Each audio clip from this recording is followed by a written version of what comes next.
Park Street. La foule des badauds passe, le regard terne. Toujours la même rue où le flag me lanterne s'étire et se déroule autour des mêmes points. Dans un ondulement de hanches et de poings, on dirait un ruban caché d'ocre en poudre, de ces rues épandues qu'on oublia de moudre, de cobalt et de vermillon mêlés de noir. Sur le gris du pavé, le long ruban fait voir ces ressauts éclatants qui vont en sens inverse. À tous les carrefours, un autre flot déverse, d'autres badauds en queue au sein du flottement. C'est là que la misère en toilette qui ment, vient cacher les douleurs et la faim qu'elle endure. Les rires se font brefs, et la parole est dure.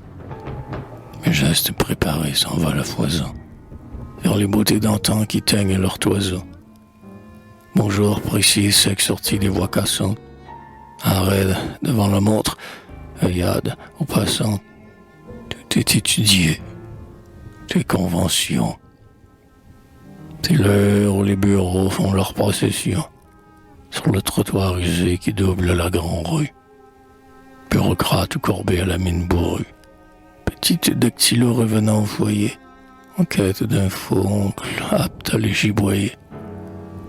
Rond de cuir élagant, les dettes ambulantes, tous ont des voluptés inquiètes et lentes. Le parasite cherche un pactole amical qui le tienne à l'abri du créancier chacal. Fillettes et guenons prennent des airs de reine dans leurs corsets guindés qui leur servent de reine. Les cyniles vieillards courent les cotillons en rajustant leurs fracs par gestes tatillons.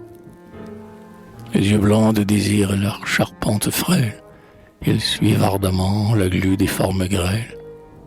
Tous paraissent lassés, bas et sans repos, en saluant des inconnus à tout propos, pour se rendre importants et concentrer l'envie des autres qui, comme eux, mènent la même vie.